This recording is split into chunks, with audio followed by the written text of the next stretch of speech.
Hello aspirants, this is Komal Singh. Welcome you all on JB academy. हमने CTET को target करके complete gist of NCERT based science के notes को तैयार किया है। अगर आप इस सीरीज़ को फॉलो करते हैं तो आपके 25+ मार्क की assurity and responsibility is mine. तो चलिए फिर स्टार्ट करते हैं इस सीरीज़ को और अपने टारगेट को पूरा करते हैं। तो आज का हमारा चैप्टर आज हम स्टार्ट करने जा रहे हैं चैप्टर नंबर 4, जो कि हमारा रिलेटेड है material, metal and non metal से। तो जो हमारा ये मटेरियल होता है वो क्लासीफाई किस में होता है? पहला हमारा मेटल होता है, दूसरा हमारा क्या होता है? नॉन मेटल होता है। तो इसके नीचे कुछ हमारी प्रॉपर्टीज़ दे रखी हैं material, metal and non metal की। तो जो हमारे फिजिकल प्रॉपर्टी में क्या आता है? मैलिएबिलिटी आती है, डक्टाइल आता है, सोनर आता है और लस्ट्रस आता है। तो बेसिकली अब हम देखेंगे कि हमारी कौन सी प्रॉपर्टी मेटल से मिलती है, कौन सी प्रॉपर्टी हमारी नॉन मेटल से मिलती है। तो यहाँ पे जैसे नोट पॉइंट में हमने दे रखा है कि इसको हम कह सकते हैं एक कंप्लीट हमारा क्या दे रखा है? समरी दे रखा है किसके बारे में? किन कौन basically metal and non metal में कौन कौन सी प्रॉपर्टी पाई जाती है। तो मेटल जो होता है वो हमारा क्या होता है? हार्ड होता है, मैलिएबल होता है और डक्टाइल होता है, सूनर होता है, गुड कंडक्टर ऑफ हीट होता है एंड इलेक्ट्रिसिटी होती है। लास्ट में हमारा क्या दे रखा है? लस्ट्रस होता है। तो इसके एग्जाम्पल में मेटल्स हमारे कौन कौन से आते हैं? आयरन आता है, सिल्वर आता है और एल्यूमिनियम आता है। नेक्स्ट हमारे किसके बारे में दे रखा है? नॉन मेटल के बारे में दे रखा है। तो नॉन मेटल में हमारे क्या क्या होता है? नॉन मेटल में हमारे ये सारी प्रॉपर्टी नहीं पाई जाती हैं। तो नॉन मेटल के एग्जांपल जैसे आप समझ लीजिए क्या होंगे? हमारे कोल है, ऑक्सीजन है, कार्बन है और सल्फर है। ये सारे हमारे किसके एग्जांपल हैं? नॉन मेटल के एग्जांपल हैं। तो कौन कौन सी प्रॉपर्टी हमारी नहीं पाई जाती है? ये हमारी ये जो ऊपर हमारी प्रॉपर्टी दे गई है malleability, ductile, sooner and lustrous, ये जो हमारी प्रॉपर्टी दे रखी है ये हमारी क्या होती है? नॉन मेटल में नहीं पाई जाती और ये मेटल्स में क्या होती हैं? पाई जाती हैं। तो अब हम एक एक करके इन सारी प्रॉपर्टीज़ को डिटेल में देखते हैं क्या क्या दे रखा है। तो मैलिएबिलिटी मीन्स क्या होती है हमारे? Malleability the property of metal by which they can be beaten into thin sheet are called malleability.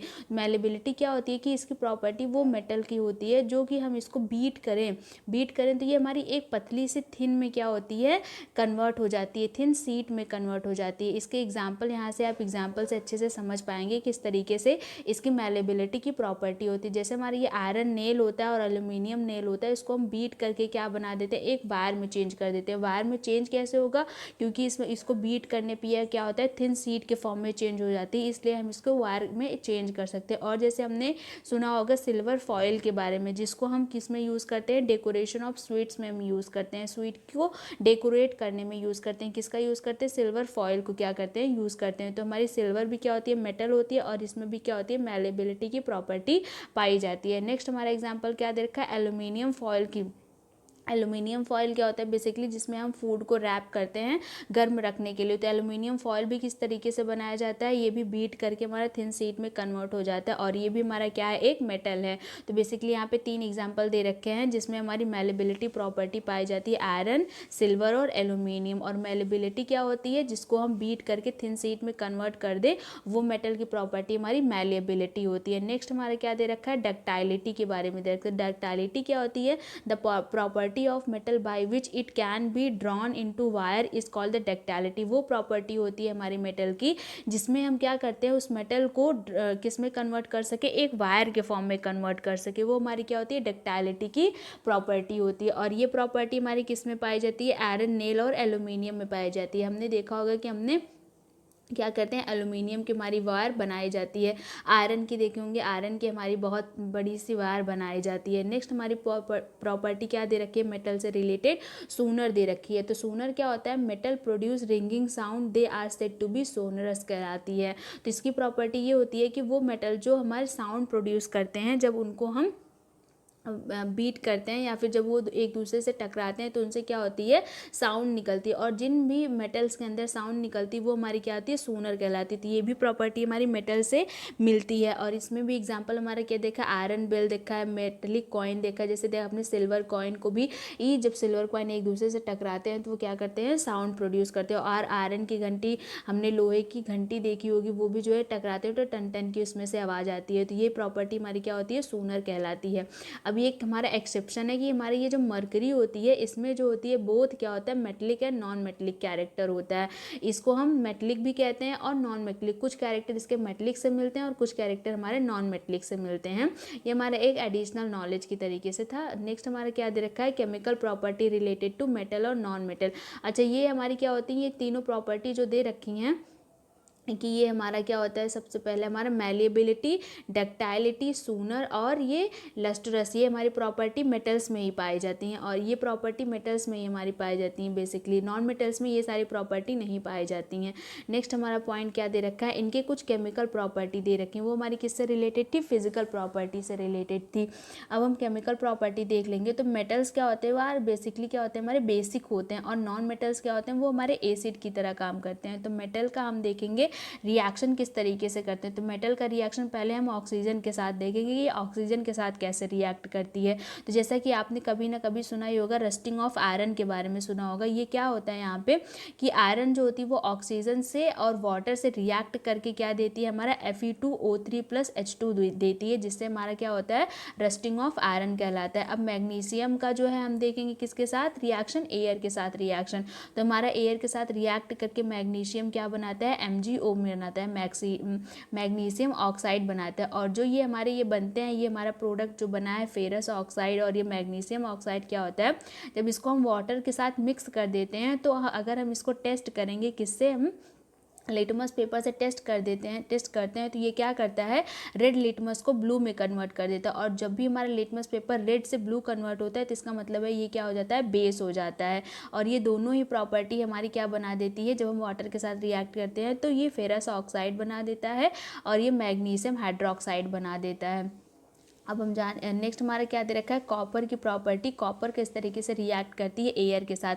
When a copper vessel is expose to moist air for a long, it acquire a dull green coating. तो हमारी copper की जो utensils होती हैं, उसमें आपने देखा होगा कि जब वो कुछ लंबे टाइम तक जो है वो एयर और वाटर के कॉन्टैक्ट में रहती है, तो वहाँ पे ग्रीन ग्रीन कलर के जो होते हैं वो कुछ पैचेस उसके ऊपर पड़ जाते हैं। और यही जो पैचेस पड़ते हैं, यही हमारा क्या होता है, रिएक्शन होता है कॉपर का, किसके साथ, एयर और वाटर के साथ होता है। जैसा कि यहाँ पे ये रिएक्शन दे रखा है कि कॉपर है, वाटर है और कार्बन डाइऑक्साइड और ऑक्सीजन है, ये दोनों रिएक्ट करके क्या बना देता है, कॉपर हाइड्रोक्साइड बना देता है, और हमारा ये बना देता है, कॉपर कार्बोनेट बनाता है। नेक्स्ट अब हम क्या देखेंगे, नॉन मेटल का रिएक्शन किस तरीके से हमारे ऑक्सीजन और वाटर के साथ होता है। तो नॉन मेटल, जैसा कि हमने ऊपर समझा, ये क्या होते हैं, एसिडिक इन नेचर होते हैं, और मेटल हमारा क्या होता है, वो नॉन एसिडिक मतलब बेस इन नेचर होता है। तो अब इसका रिएक्शन हम देखेंगे एयर के साथ किस तरीके से होता है। When a sulphur dioxide is dissolved in water, sulfuric acid is formed. The reaction can be given as follows. इसका नीचे रिएक्शन दे रखा है, जैसे हमारा ये क्या है, सल्फर डाइऑक्साइड है, ऑक्सीजन के साथ रिएक्ट करके बनता है। फिर जब ये वाटर के साथ रिएक्ट करता है, तो क्या बनाता है, सल्फोरस एसिड बना देता है। और अब ये अगर एसिड है, तो ये क्या करेगा, हमारे ब्लू लिटमस को क्या कर देगा, रेड कर देगा। और जनरली क्या होता है, ऑक्साइड्स जो जितने भी ऑक्साइड्स होते हैं वो नॉन मेटल, वो हमारे क्या होते हैं, एसिडिक इन नेचर होते हैं। नेक्स्ट हमारा किसके साथ, वाटर के साथ रिएक्शन दे रखा है, मेटल एंड नॉन मेटल का। तो हमारा कुछ मेटल्स जो होते हैं और कुछ नॉन मेटल होते हैं, जो कि वाटर और एयर के साथ बहुत ही उनका हाईली रिएक्शन होता है। कुछ उनकी जो है देखेंगे डिटेल में किस तरीके से प्रोसेस से इनकी रिएक्शन होती है। तो यहाँ पे क्या दे रखा है, sodium metal is very reactive. Sodium metal हमारा क्या होता है, बहुत ही ज़्यादा रिएक्टिव होता है। It react vigorously with oxygen and water. ये क्या होता है कि बहुत ज़्यादा जो है बहुत ज़्यादा फास्ट तरीके से ऑक्सीजन और वाटर के साथ रिएक्ट करता है, जिससे हमको इसको किस में स्टोर करना पड़ता है, केरोसिन में स्टोर करना पड़ता है, ताकि ये जो एयर वाटर के रिएक्शन से बच सके। ये पॉइंट हमारा सीटेट में पूछा जा चुका है कि सोडियम को हम कहाँ रखते हैं, केरोसिन में रखते हैं। किस लिए रखते हैं, एयर और वाटर से ये रिएक्ट ना कर पाए, इस वजह से। नेक्स्ट हमारा क्या दे रखा है, नॉन मेटल के बारे में दे रखा है। तो नॉन मेटल में हमारा क्या होता है, फॉस्फोरस होता है, जो कि हाईली रिएक्टिव मेटल होता है, किसके साथ, एयर के साथ। और इसको हम फिर कहाँ पे केप्ट करते हैं, इसको कहाँ पे स्टोर करते हैं, हम वाटर में इसको स्टोर करते हैं, to prevent the contact of phosphorus with atmospheric oxygen. इसको एटमॉस्फेरिक ऑक्सीजन से बचाने के लिए हम क्या करते हैं, स्टोर करते हैं वाटर में। तो हमारा नॉन मेटल में फॉस्फोरस, उसको कहाँ पे स्टोर करते हैं, हम वाटर में रिएक्ट ना कर पाए ताकि एयर से। और मेटल में हमारा क्या आता है, सोडियम मेटल आता है, जिसको हम एयर और ऑक्सीजन और वाटर से बचाने के लिए हम केरोसिन में स्टोर करते हैं। इन दोनों को आप अच्छी तरीके से याद कर लीजिए, डायरेक्ट सीटेट में पूछे जाते हैं। अब इनका क्या करेंगे, हम देखेंगे कुछ रिएक्शन एसिड और बेस के साथ इनका देखेंगे। तो नॉन, जैसा कि हमने समझा कि नॉन मेटल क्या होते हैं, वो एसिडिक इन नेचर होते हैं। तो अगर एसिडिक इन नेचर है, तो ये क्या करेंगे, ब्लू लिटमस को रेड में कन्वर्ट कर देंगे, और एसिड के साथ इनका रिएक्शन नहीं होगा, क्योंकि ये क्या है, ऑलरेडी है एसिड, तो एसिड है तो एसिड के साथ इनका रिएक्शन होगा नहीं। तो नेक्स्ट क्या दे रखा है, metal are basic in nature, metal हमारे क्या है, बेसिक है नेचर में। तो ये क्या करेंगे, रेड लिटमस को ब्लू में कन्वर्ट कर देंगे। और उसके बाद फिर क्या करते हैं कि और ये प्रोड्यूस करते हैं, जो हमारे ये हाइड्रोजन गैस होती है, जब ये बर्न होती है तो ये हमारी क्या प्रोड्यूस करती है, पॉप साउंड प्रोड्यूस करती है। The pop sound indicate the presence of hydrogen gas, metal react with sodium hydroxide to produce hydrogen gas. तो ये पॉप साउंड जब रिलीज होती है, ये हमारी क्या इंडिकेट करती है कि इसमें जो है हमारा हाइड्रोजन गैस प्रेजेंट है। ये भी हमारा सीटेट में पूछा जा चुका है कि हाइड्रोजन गैस कौन सी साउंड प्रोड्यूस करती है, तो पॉप साउंड प्रोड्यूस करती है।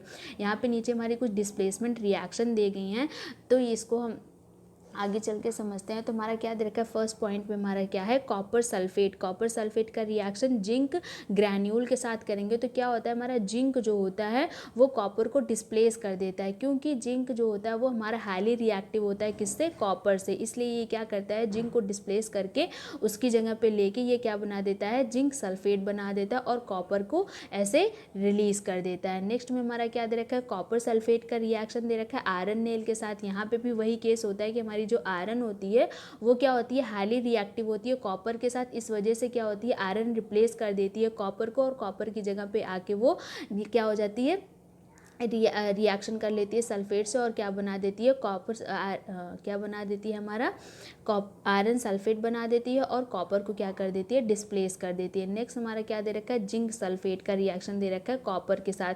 तो जैसा कि हमने ऊपर समझा कि हमारा जिंक क्या होता है, वो हाईली रिएक्टिव होता है कॉपर से, लेकिन यहाँ पे क्या दे रखा है, जिंक सल्फेट है, कॉपर है, तो अगर कॉपर जो है रिएक्ट करेगा तो ये तो रिएक्शन हो नहीं पाएगी, क्योंकि कॉपर तो लेस रिएक्टिव है। तो यहाँ पे हमारा क्या दे रखा है, नो चेंज दे रखा है। नेक्स्ट हमारा क्या दे रखा है, यही केस हमारी आयरन सल्फेट में होगी।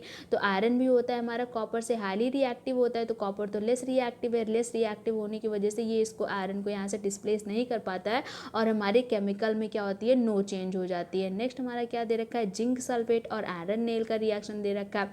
तो हमारी जो जिंक होती है वो आयरन से ज़्यादा रिएक्टिव होती है।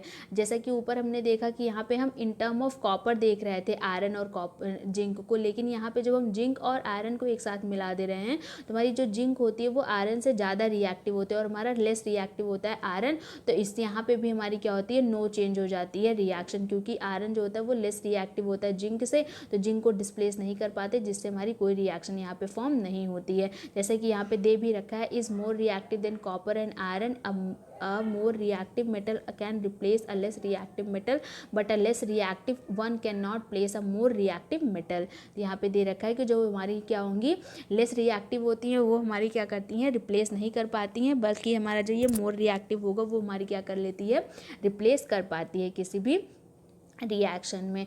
नेक्स्ट हमारा पॉइंट क्या दे रखा है, कुछ यूजेस दे रखे हैं हमारे use of metal and non metal के। तो हमारे मेटल का यूज़ हम बेसिकली किस में करते हैं, मशीनरीज में, ऑटोमोबाइल में, एरोप्लेन में, ट्रेन में, सैटेलाइट में, इंडस्ट्रीज़ में, गैजेट में, कुकिंग यूटेंसिल्स में, वाटर में, बॉयलर में, और भी बहुत सारे यूजेस हैं हमारे मेटल के। अब इसमें से हम कुछ हमारा क्या देख लेंगे, नॉन मेटल का यूज़ देख लेंगे। नॉन मेटल का यूज़ बहुत ही इंटरेस्टिंग है। जैसा कि हम क्या करते हैं, नॉन मेटल का यूज़ हमारे इसेंशियल होता है हमारी लाइफ के लिए, क्योंकि हमारी जो ये ऑक्सीजन होती है हमारी क्या होती है, नॉन मेटल होती है, और ये हमारी ब्रीदिंग के लिए बहुत ही इंपॉर्टेंट है। और हमारी कुछ ये नॉन मेटल होती है, जैसा कि हमारा एनपीके, ये हमारे फर्टिलाइजर की तरह काम करता है, नाइट्रोजन, फॉस्फोरस और पोटेशियम। और ये फर्टिलाइजर क्या करता है, हमारी ग्रोथ को इन्हेंस करता है प्लांट की।